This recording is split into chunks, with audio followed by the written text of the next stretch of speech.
नमस्कार, आप सभी का एबी क्लासेस में स्वागत है। आज हम ऑर्थोपेडा के 4 वर्गों के बारे में बात करेंगे।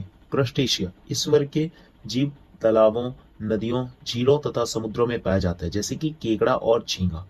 दूसरा भाग है इंसेक्टा। इस वर्ग में जीव भूमि, जल तथा वायु में पाए जाते हैं, जैसे कि खटमल, जू, पीसू, चींटी, तितली, मच्छर।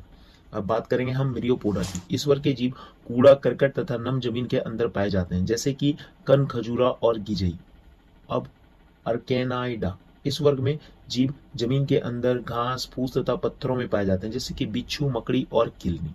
अब हम पढ़ेंगे मोलस्का संघ के बारे में। यह ऑर्थोपेडा के बाद जंतु जगत का दूसरा सबसे बड़ा संघ है। इसके अधिकांश जीव समुद्री होते हैं, हालांकि कुछ जीव स्वच्छ जल तथा भूमि पर भी पाए जाते हैं। ये कोमल शरीर वाले जंतु होते हैं। इनमें मेंटल नामक की पतली परत पाई जाती है। इनमें पूर्ण पाचन तंत्र पाया जाता है और साथ ही साथ यकृत तथा दांत भी पाए जाते हैं। इनमें उत्सर्जन के लिए वृक्क भी पाया जाता है। श्वसन गिल्स, गलफड़े तथा वायुकोश के माध्यम से होता है। चलन के लिए चपटा पेशीय पाया जाता है।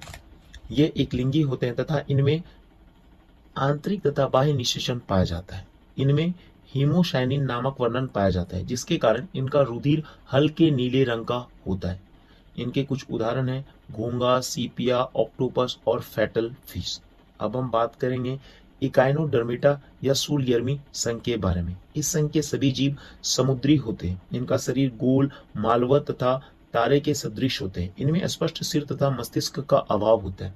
इनके शरीर की सुरक्षा के लिए कनिकाएं पाए जाते हैं। इनमें पूर्ण विकसित पाचन तंत्र पाया जाता है। उत्सर्जी तंत्र कम विकसित होता है। इनमें लैंगिक जनन होता है। इनमें पुनर्जनन पाया जाता है। इसके कुछ उदाहरण हैं स्टारफिश, समुद्री अर्चिन और समुद्री खीरा। अब हम बात करेंगे हेमिकार्डेटा संघ के बारे में। इस संघ के जीव पूर्णतः समुद्री होते हैं, जो बिलों में रहते हैं। इनमें वास्तविक देहगुहा पाया जाता है। इनमें पूर्ण पाचन तंत्र पाया जाता है। इनमें श्वसन शारीरिक सतहों के द्वारा होता है। इनमें कुलास परिसंचरण तंत्र पाया जाता है। ये सामान्यतः एक लिंगी होते हैं तथा इनमें लैंगिक जनन पाया जाता है। उदाहरण के लिए ब्लेनोग्लोसस।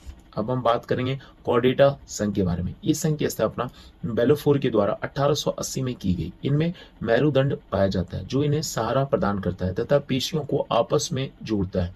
इनमें पूर्ण विकसित परिसंचरण तंत्र पाया जाता है। यह बंद प्रकार का होता है। इनमें तंत्रिका तंत्र, पाचन तंत्र, उत्सर्जी तंत्र, प्रजनन तंत्र इत्यादि पूर्ण विकसित होते हैं। इस संघ के 2 उपसंघों में बांटा गया, प्रोटोकार्डोटा और वर्टिब्रेटा। इसके बारे में हम पढ़ेंगे